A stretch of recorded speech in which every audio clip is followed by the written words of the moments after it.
अल्लाह जे राजी करण जे लाइ बुधो बुधो पर अल्लाह साईं जो अजीब मामलो है हुजूर जे लाइ वरी फरमाए असां जे नबी जे लाइ वल सौफ युती रब्बुकल फतरज़ा ऐ नबी तोखे मां एतिरो ॾींदुसि जो मां रब तोखे राज़ी कंदुसि नबी वली पीर पैगंबर मां अल्लाह खे था राज़ी कन मां अल्लाह वरी सोना तू मोहम्मद खे राज़ी कर हुजूर जो दामन वठो नबी साईं जी सुन्नत के इख्तियार कयो अगर आते पे सही बारों न ॾिस मां के दिल में ॾाढी अची जो बारों तो को नहीं दिल में आहे मां जो बाबा कणक राहे बिया न दाणो भी सुठो हुजे जमीन भी भली हुजे कणक राहे तो उहा अंदर जमीन में पई हुंदी दाणो अंदर पयो हुंदो या बाहर निकरंदो गालायो न दाणो भी सुठो आ जमीन भी सुठी आ तो यो दाणो बाहर नथो निकरे या तो दाणो सड़ी वियो या तू पानी नथो देस पानी आहे ही कुरान शरीफ अब यो दाणो सड़ी वियो आ तड़ी बाहर नथो निकरे या सड़ी न वियो आ अंदर पयो आ ईमान जो दाणो पर पानी को न था दे उनके बेचारो फुटे किए को ईमान तो पयो आ दिल में पर फुटे को न थो न नमाज थी निकरे हिन जी बाहर न रोजो थो बाहर निकरे न दाढ़ी थी बाहर निकरे न नेके जो कम थो निकरे आसे कुछ भी न थो निकरे चौंदा से अथस त ईमान जो दाणो दिल में पर वो फुटे न थो बाहर शाखू न थियो निकरन गाल समझो था लाए अल आमल सालिह हुजूर जन फरमायो हजरत अली के फरमा अली के भी सदक्यो हजरत अब्बास के भी सदक्यो भाई अचन बुधो भाई जना आया हुजूर जन ॾाढी आखिरी वक्त में तकलीफ में हा हुजूर जन फरमायो हेनो अली मुखे टेक दे सजे पासे नो खबे पासे नो हजरत अब्बास के फरमा अब्बास हेनो तू मुखे टेक दे मुखे उठाड़ियो मस्जिद रे वठी हलो साईं तवा जी तबीयत सही ना है ॾाढी फरमा सही हुजे न हुजे मुखे मस्जिद रे वठी हलो कदमा रसूलुल्लाह खुदान अलल अर्ज नबी जा पैर मुबारक जमीन ते लीका पाइंदा प्या चन इन हाल में भी हुजूर जन मस्जिद दा प्या हलन बुधाइन प्या त मस्जिद दा वञण वारन के खुशखबरी दियो हिते दुखन में भी हुंदा त उते सुखन में जो हिते सुखन में हिन त उते अन्या वधीक सुखन अब मस्जिद ने कदम बढ़ाए अमल साले कयो भलाई जा कम कयो खैर जा कम कयो खैर कुन ए फलां के बांग बरायद के फलां नमाज हजरत मौलाना सादी तो फरमाए जल्दी भलाई या नेकी जा कम करे वठ थोड़ी देर का पो आवाज इंदो यार रात फलाणो गुजारे मतलब तू असा जो आवाज बाहर ना अचे उन का अग में कुछ करे वठ इन जे करे कुरान तो समझाए त सुलेमान नबी बादशाहियत नाज न थो करे रब जो शुक्रियो थो अदा करे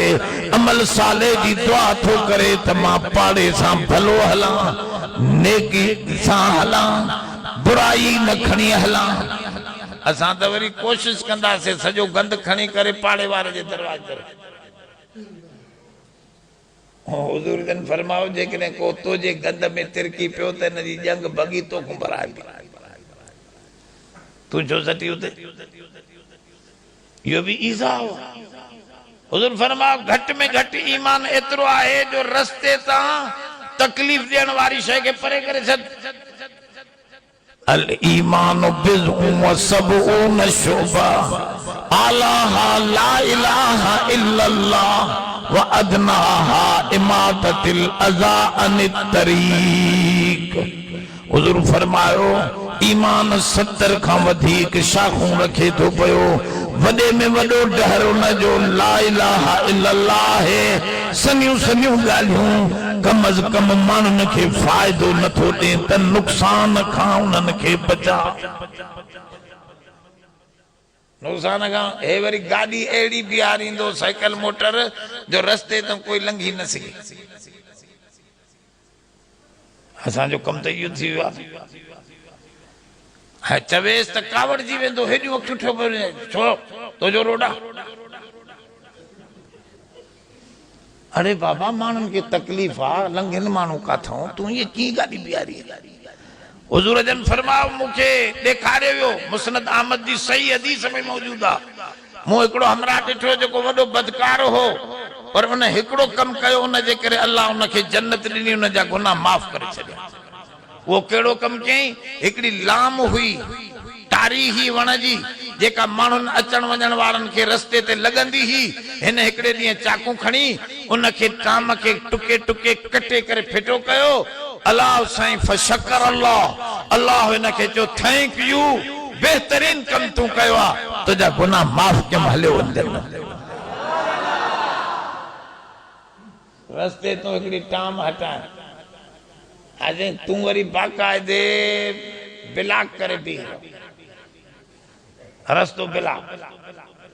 अॼु या वरी नाली जी छंड ॿाहिरि करे छॾ, पिया माण्हू तिरकनि। बाबा ये सनियूं सनियूं ॻाल्हियूं बि अमल साले बनबो आहे। हुज़ूर फरमा ॿियो कमु नथो करे सघे, कंहिंखे मिठो पाणी पीआरी, ईअं ख़ाली फिको पाणी पीआरी, थधड़ो पाणी पीआरी, इहा बि तुंहिंजी नेकी आहे। हुज़ूर फरमा ॿियो कुझु बि नथो करे सघे त कम अज़ कम खिली करे माण्हुनि सां मुलाक़ात कर, भली हुनजो कमु न कर, पर खिली करे हुन सां ॻाल्हाए त सही। इहो खिली ॻाल्हाइण बि तुंहिंजी नेकी ऐं सदको आहे। उथण साईं गुंडरी मुंहं में हुजे, निकिरंदे ई हमरा ॾिसी ॾिसी करे चए साईं तव्हां को गुरदुसी कुझु न, अहिड़ी शक्ल त न ठाहे। इहा बुराई आहे, जीअं हो नेकी आहे त ही बुराई आहे। त ही नबी थी करे, एॾो माल मिल्कियत जो मालिक थी करे दुआ थो करे, अन अमल सालिहन तरदा, ऐं नेमतूं संभारजन, नेमतूं संभारजन। समझे, का भी नेमत ज़ायो थियण न छॾिजे, हता के पानी भी हरूभरू न वहाइजे। असां वरी बिजली खोले छॾियूं था, पोइ चवंदो लोड शेडिंग। अरे सभु बल्ब ॿारिया, तोखे ज़रूरत हिकिड़े जी आहे त तूं 8 बल्ब जो ॿारिया, इहो बि इसराफ़ आहे। इन्नल मुबज़्ज़िरीन कानू इख़वान शयातीन, कुरान शरीफ में फरमाए त अजायो ख़र्च करण वारा शैतान जा भाई। अजायो ख़र्च पाणीअ जो बि न आहे करणो, हे वरी पैसा अजायो हलाईंदो वेठो। छाते अहिड़नि रदी खेॾणनि ते जो ॿार वीचारो हिकु ॾींहुं बि न खेॾंदो, दिलि पंहिंजी ख़ुशि थो करे, ॿार खे परवाह ई कोन्हे, उन ते हज़ारे रुपया ख़तम। कीमती पैसा अल्लाह ताला कुरान शरीफ फरमायो क़ियामन लिन्नास, असां इन्हनि पैसनि खे माण्हुनि जे लाइ क़िवाम बनायो आहे। खबरदार ग़लत जाइ ते इस्तेमाल न कजो। बाबा इहो अमल गलत अमल आहे,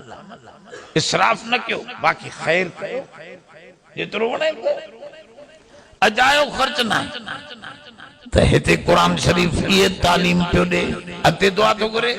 व अदखिलनी फी इबादिक सालिहीन, ऐ रब असां खे सालिहन जी जमात में रख। सुलेमान नबी थी करे थो चवे मूंखे बि सालिहन सां गॾे छॾ। सालिहन सां गॾे छॾण एॾो मर्तबो आहे जो जेॾा वॾा साले तूं असां किना बि हुजऊं, जेकॾहिं उन्हनि सां मोहबत आहे त गॾिजी जन्नत हलिया वेंदा।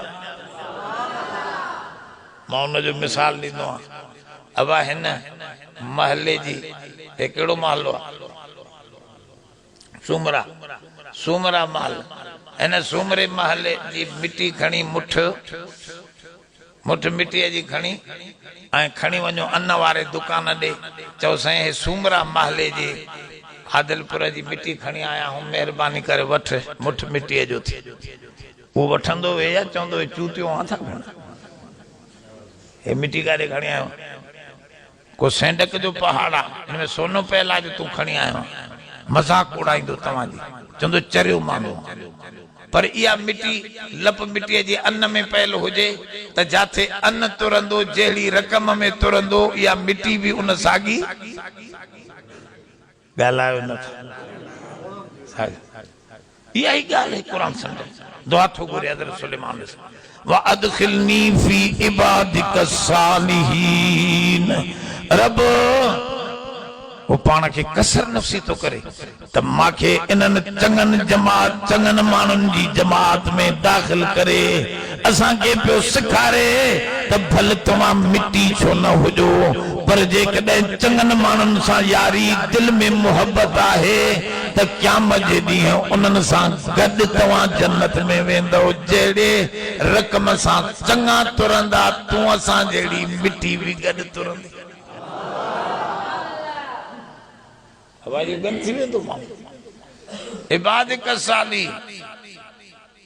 अॻिते त हो नेमतन के केतिरो कदर सां ॾिसंदो संभार कंदो हिकिड़ा माण्हू वठी करे सालनि जा साल कम न अचे उहा शइ बि वठी रखी अथसि हाणे जड़े इन जो सफ़ा करण पूरो साल ये तो मुसीबत आ इस्तेमाल एक दफो कंदे या तू किटली अजय जेका वठी कीमती तू रखी आ इस्तेमाल आ संभारींदे घणो सालन जा साल एड़ा टपड़ छाजे ला तो वठ ऐ संभार रख त मां जेका आंदी हुआ पई आ वही गुम थी कुरान तो समझाए त हजरत सुलेमान अलैहिस्सलाम नंढड़ो पखी दिठो तफक्कद तैर फकाल माली ला अरल हुदहुद ओ पखी ड्रखण पखी ये वडो कमाल जो पखी थवे मानू ने खबर ना हाने बीबीसी वारन भी चाड़ियो वडी तहकीक सा चाड़ियो त वाकई इन में वडो कमाल आ जो कै पखी में कोने वो केड़ो कमाल हुनन लिखियो आ बीबीसी वारन तो यो कमाल लिखियो आ त ही हिकड़े सेकंड में 20 दफा धक हणदो आ काठीअ खे टूं कढंदो ड्रखण पखी तरी चंदा 20 दफा ऐं रोजानो डी में ही उनके 2000 दफा काठीअ खे धक हणदो आ पर हिन जे मथे में सूर छो न तो पए एतरो तेजीअ सां धक हणंदो आ जीअं पत्थर ओ मथों जोड़ खां पत्थर किरे माण्हूअ खे लगे त केतिरो लगंदो हथोड़े खां भी मथे मौत अची वञेसि पत्थर एतरो जो किरे एडो मथे खां किरे त इहो केॾो तेज ईंदो इन गिरावट जे उन कानून मुताबिक है एडो माना 5 न 20 एड़ा पत्थर किरन त एतरो धक हणे एडो तेजी सां धक हणे ऐं पोइ भी हिन जे मथे में सूर न थो पए कुरान शरीफ में इन जो जिक्र आयो देखो कुरान शरीफ में जेका भी शय आई आ ना उन में वडो कमाल कुरान शरीफ में यो भी फरमाए लन यखलुकु जुबाबम वला विजतमऊल सजी दुनिया गलजी पवे त मो जेड़ी किन्नी मख भी कोई ठाहे न ए किन्नी मख जेका है ना इन जी अख में 400 लेंसेज हैं 400 शीशा पहले भंभोरी जे अख में 1200 शीशा पहले माखिए जे मख अख में 500 शीशा पहले माखिए जे घोड़े जे मख में एडा शीशा हिकड़ी नंढड़ी अख में अल्लाह जा शाहकार कायनात अजीब आ त वो रब केडो अजीम आ जे एडो एडो अजीम शयूं ठाही त हिन ॾिठो पखी कोने छा तो चवे तफक्कद तैर फकाल ला अरल हुदहुद अम कान मिनल गाइबीन वमालिय ला अरल हुद दिसो दिसो दिसो थोरो कुरान शरीफ तवज्जो सां समझो इशारो दिसो छा तो चवे नबी ई न तो चे त पखी काॾे वियो न माखे छा थी वयो आ माखे छा थी वयो पाण खे तो ॾिसे पखी थी पखी गुम वयो आ पर ॾिसे पाण लफ्ज़ केड़ा तो चवे वमाली ला अरल हुदहुद छा थी वियो आ जो मां नथो ॾिसां पखीअ खे मूंखे छा थी वियो पाण खे तो ॾिसे चइबो त का भी नेमत जी कमी थे त पाण खे संभारियो पैसा घटिजी विया, बार ते मुसीबत आई, नेमतन में का कमी आई, दुकान में सौदो घट हलियो, कमी आई तो पान के संभार तो में का कमी आई आहे, तदे त नेमत हेठ मथे थिया, न तो वो सखी छो नेमतू घट कदो। तो ही हजरत भी यो इशारो तो के माखे छा थी वियो, पान के तो दिस माखे छा थियो, मां छो न तो दिसां। एकड़े अल्लाह वारे के पूछो ता की समझते जदे नमाज ते पूरो पहुंचा न त समझी वेंदो आ त अल्लाह राजी आ जो मुखे पहरी तकबीर में शामिल कराए।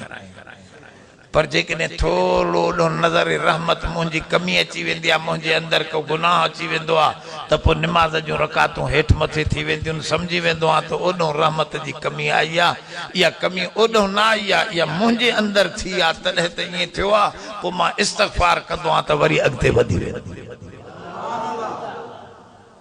हजरत भी पाण के तो दिस आ छा तो चवे मु नथो दिसां, मां नथो दिसां पकीअ खे, गायब छा हम कान मिनल गायबीन, वो गायब छा ओने हाजिर छा संभार लहे तो।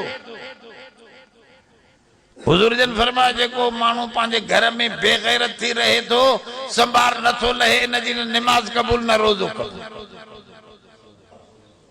केर आयो केर वयो, गैरतमंद संभार लांदो, हर तरफ उन जी निगाह हुंदी है। कुरान दिसो हर एक मसलो समझायो,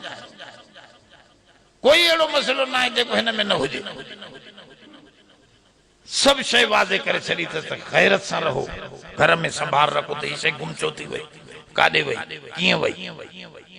हजरत भी नंढड़ी पखीअ के संभारे थो त काडे वियो, छो न कोने मुखे नजर न तो गायब थी वियो। इता छा थो तव्हां के समझ में अचे त नबी के इल्म गैब जो आहे, जो हुजे सा त समझी वञा तो पखी फिलानी जाए ते यमन में वेठो, वो यमन मुल्क में वेठो, उन्हें खबर न पई, पूछे तो काडे वियो, हाने छा थो चवे कावड़ लअज़िबन्नहु अज़ाबन शदीदा औ लअज़बहन्नहु औ लयातियन्नी बिसुल्तानिम मुबीन। मां अज़ाब कंदो मां या ज़िबे कंदो मां या को दलील खणी अचे, को चंगी खबर खणी अचे त पो छॾे ॾींदो मां। गाल समझो था त माना बी पासे जी गाल बुधजे, पांजे लेके चढ़ो कावड़ में जी आयो, छोरे ते कावड़ियो वेठे खणी ऐं लठन सां वठजी वयसि, बुध त सही उन खां कुछ मता का चंगी गाल जे पासे हुजे, फैसलो अग में त करे न वे। इहो मसलो कुरान पे समझाए त हे भी टे गालियूं तो करे त या ज़िबे कंदो या अज़ाब कंदो। चइबो सरजनश न कंदे न त हेठियां रैयती ख़राब थी वेंदा। जी असांजे स्कूल जे मास्तरनि जी सुपरवाइजर संभार न लहंदा त हे मास्तर छो वेंदा स्कूल पढ़ाइण, संभार मथो न लहंदो, सज़ा भी कंहिंखे न मिलंदी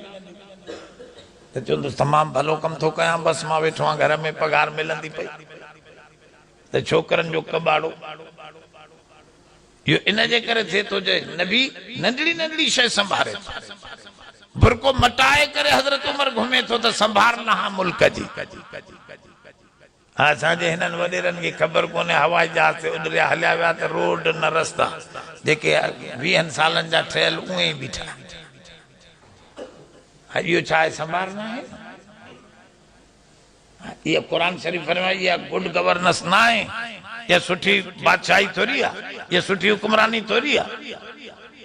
हिन त अची बेड़ो ई आख़िर में गर्क करे छॾियो आहे, असांजे मुल्क जो ई पूरो करे छॾियो अहिड़ो असांजी गिचीअ में अची वियो।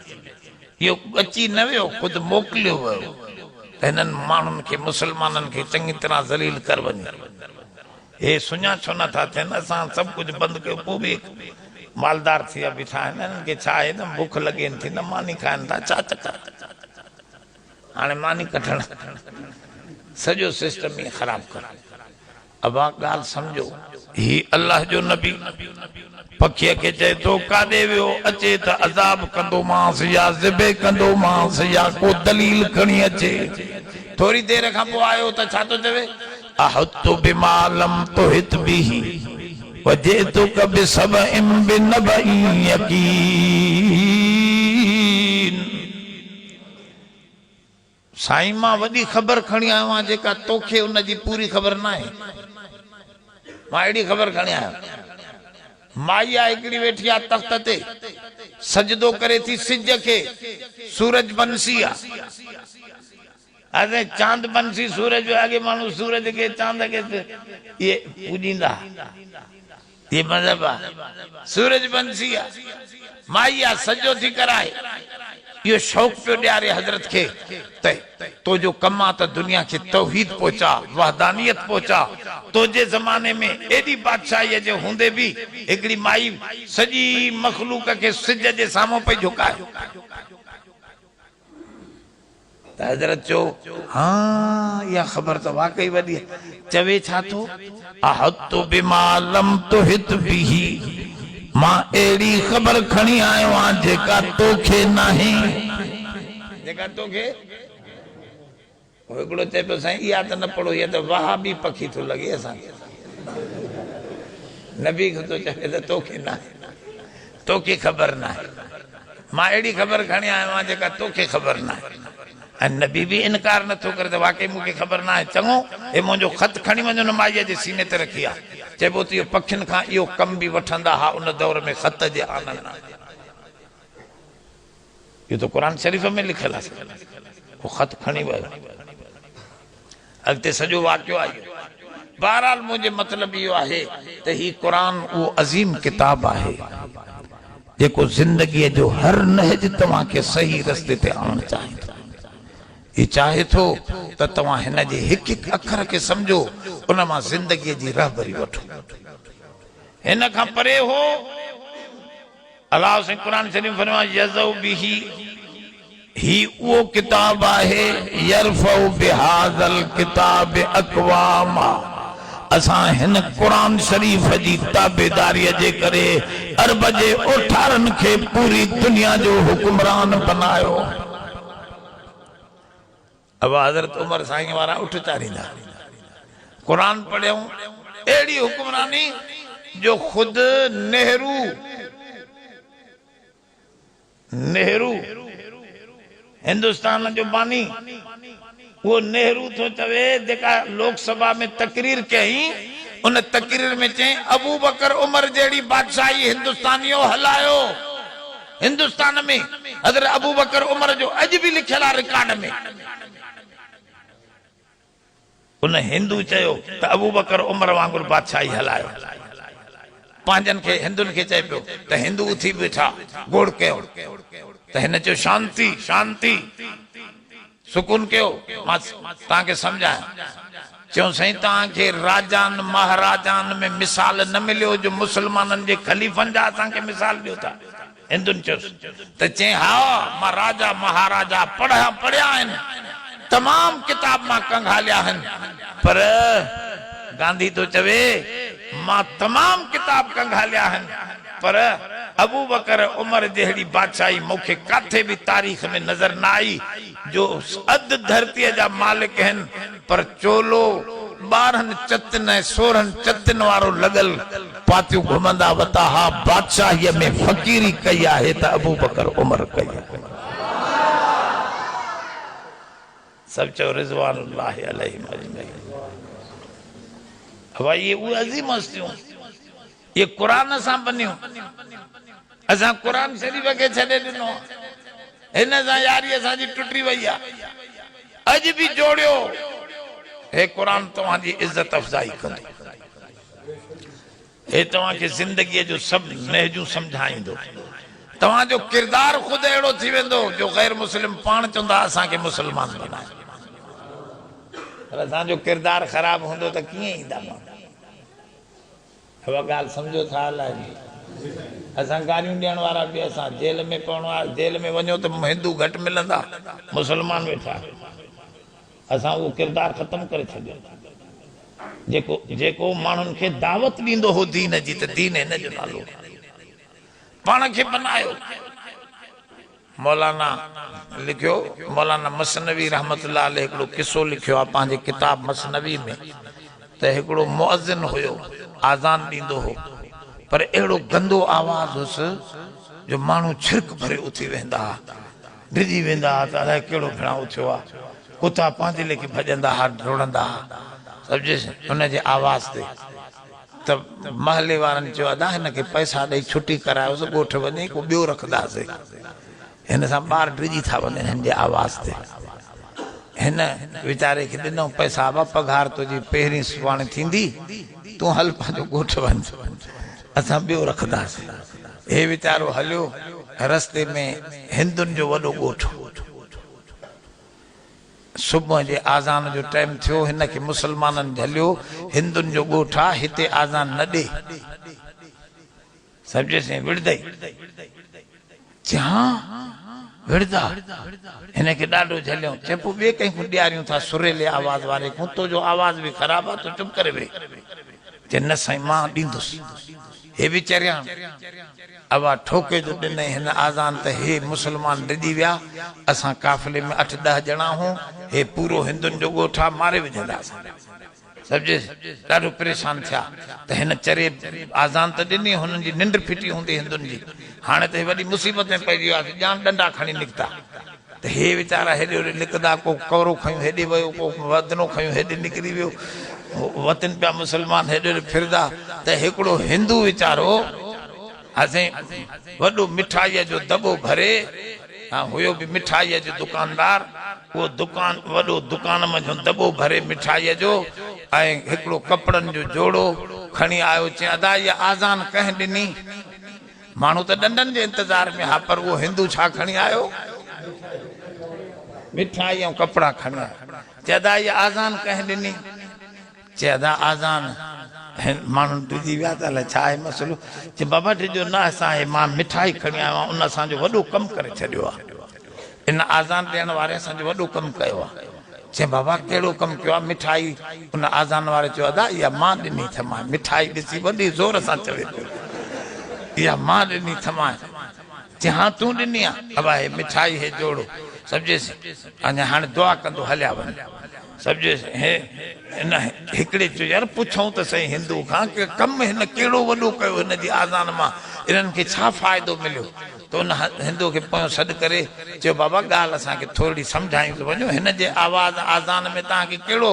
मज़ो आयो जो तव्हां हिन खे मिठाई बि ॾिनी जोड़ो बि ॾिनो चई साईं ॿियो कोन असांजी छोकिरी तयारु हुई त मां मुसलमान थींदसि असां हणी हणी बीठासीं उन वीचारीअ खे त मुसलमान न थी मुसलमान सुठा न थी हे थी हो थी पर ॿुधे ई न पई हाणे जो सुबुह जो इन जो आवाज़ ॿुधई ते मूंखे तौबा आहे मुसलमाननि खां ते असांजी छोकिरी खे सिधो करे विधो अथसि तंहिंजे करे मां मिठाई खणी आयो मौलाना लिखियो असांजो किरदारु उन गंदे मुअज़्ज़िन वारो आहे किने आज़ान ॾियण वारे जो आहे पोइ उन किनो आज़ान ॾियण वारो दावत थोरे ॾींदो आहे उहो त अञा ईंदड़नि खे बि मोटाए छॾींदो आहे ॻाल्हि सम्झो था हलाए गंदा आवाज़ न हुजनि तेज़ न थियो कावड़ न वठे जोश में न अचो हे हेड़ो आहे होड़ा ग़रीब ते ख़बरदार अॼु तूं हथ मथे करें थो तोखां मथे बि हिकिड़ो मौजूदु आहे उन खां बची न सघंदो तो दुआ कयो अल्लाह साईं असां तव्हांखे हिन क़ुर शरीफ़ सां ताल्लुक़ नसीब फरमाए इन वारो किरदार इन वारा आमाल नमाज जी तौफ़ीक़ अता फरमाए असां रब जो दरवाज़ो कंहिं बि हाल में छॾण वारा न हुजऊं शादीअ में ग़मीअ में असां क़ुर शरीफ़ जे आवाज़ खे ॿुधण वारा उन जी ताबेदारी करण वारा हुजऊं रब्बना तक़ब्बल मिन्ना इन्नका अंतस समीउल अलीम व तुब अलैना इन्नका अंतत तव्वाबुर रहीम रब्बि इग़फिर वरहम वअन्त खैरुर राहिमीन अल्लाहुम्मा नस्अलुकल हुदा वत्तुक़ा वल अफ़ाफ़ वल ग़िना नस्अलुका इल्मन नाफ़िअन क़ल्बन ख़ाशिअन रिज़्क़न वासिअन शिफ़ाअन मिन कुल्लि दाए ऐ अल्लाह तमाम महल्ले वारन के इन हक़ जे आवाज़ ते लबैक चवण जी तौफ़ीक़ अता फरमा अल्लाह तमाम हिन इलाके वारन के इन क़ुरान जी रहमत सां बहरवर फरमा ऐ अल्लाह असां सभिनी खे क़ुरान जो सचो ताबेदार बना ऐ अल्लाह असांजे बचड़नि खे बि हिदायत वारो फरमा ऐ अल्लाह असांजे औरतनि खे बि हिदायत वारो फरमा ऐ अल्लाह असां में बुराइयूं जेके आहिनि उहे मिटा भलायूं असांजे अंदर मां उभार अल्लाह क़ुरान जी ताबेदारी सची नसीब फरमा ऐ अल्लाह हिन मस्जिद वारनि जन ख़िदमत कई आहे अल्लाह जन ही जलसे में हिन खैर में हिस्सो विधो आ उन्हनि जे माल में अहल में बरकतूं अता फरमा उन्हनि जूं परेशानियूं दूर फरमा अल्लाह इन्हनि जे हिन कम खे वधा तांजो जन माण्हुनि ॿुधो आहे उहे अमल वारा थी पवनि त उन्हनि जो सवाब ऐं अजर बि वधंदो रहे अल्लाह इन जो सवाब दाइमी फरमा ऐं अल्लाह बीमारनि खे शिफ़ा अता फरमा बे औलादनि खे साले औलाद अता फरमा ऐं अल्लाह सचाईअ जे तरफ़ गामज़न फरमा ऐं रब तोखां ई घुरूं था तू ही मदद फरमा असांजी अल्लाह मुसलमाननि जी मदद फरमा तमाम अहले वतन जी मदद फरमा अल्लाह हिन पाकिस्तान जे रहण वारनि जी मदद फरमा हिफ़ाज़त फरमा बुरन इरादनि खां अंग्रेज़नि जे ख़्यालनि खां असांजे नौजवान के महफूज फरमा तमाम असांजे हालात के दुरुस्त बनवा दुनिया ऐं आख़िरत जूं ॿई भलायूं नसीब फरमा हिते भी इज्जत वारो त हुतों जो भी इज्जत वारो बना सल्लल्लाहु अला खैर खल्क़ी।